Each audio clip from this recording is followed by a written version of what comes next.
Hello and welcome to Craft with Bella Jane.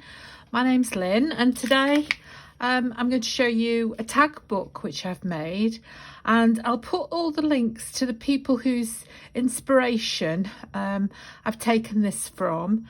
I've got some freebies from Tracie Fox and two different lots of freebies from her, so that's where I've got my materials from, but the inspiration has come from a different channel, and I'll link that in the information below.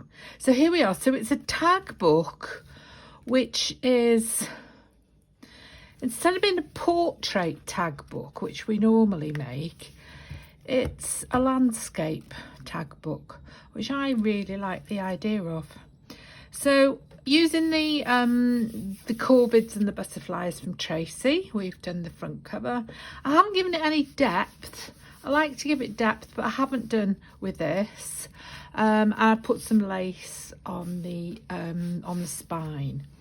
So that's the first tag, and then there's nothing going on here because I thought you could use this as a writing area. So that's that. I've done a bit of stamping, and that's spread your wings.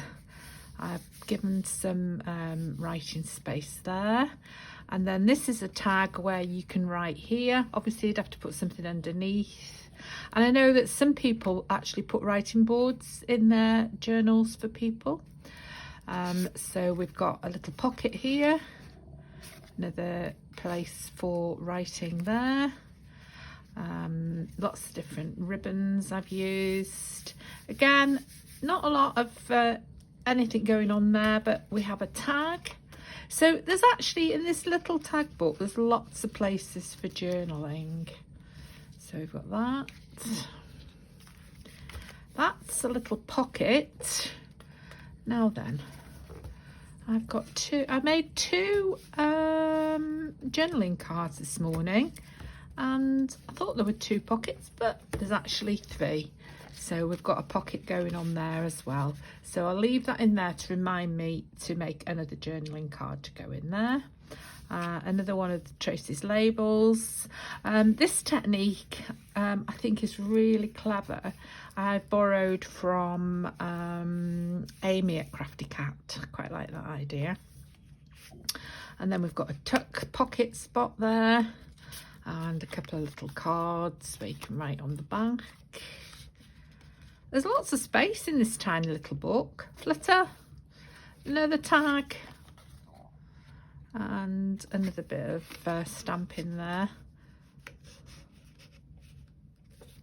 And that goes in there. And then done a bit of collage on there. There isn't any journaling space in here, but you have got this journaling card with space on the back for that. And oh, I just love these bluebirds. Okay, so there we are, fly by. And then there's a tuck spot in there. And I'm going to do another video to show you how to make this book, because it's really interesting. And then there's another label tag there, but I haven't given you any writing space because I thought that was too sweet. I really like that. And you've got plenty of writing space in here.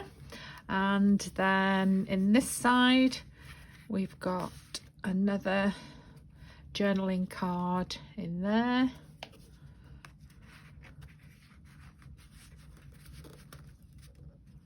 There we are. And then finally we've got these little tags also from Tracie in that little pocket there, and that is actually on a flip out, which is an envelope, and that has a journaling card inside too. Okay, that comes forward again, and then we have another space here and a little booklet that I've made. But I've put the fancy papers upside down, so if you wanted to write in here you would obviously have to write on the back of these. So there we are. These are just from a cheap pad that I got from somewhere. Okay, and then the back is a smaller tag, and it's got a pocket here and another journaling card in here. There we are, and there's the back, shows you the back hinge. So we'll take that out for now. So as I'll try and remember, I need to put another journaling card in there, and there we are. So thank you for watching. I hope you enjoyed that, and if you are interested in it, I'll put it on my Ko-fi shop, and it'll be available, and then I'll do part 2 and show you how to make this lovely journal yourself. Okay, thanks for watching. See you next time. Bye bye.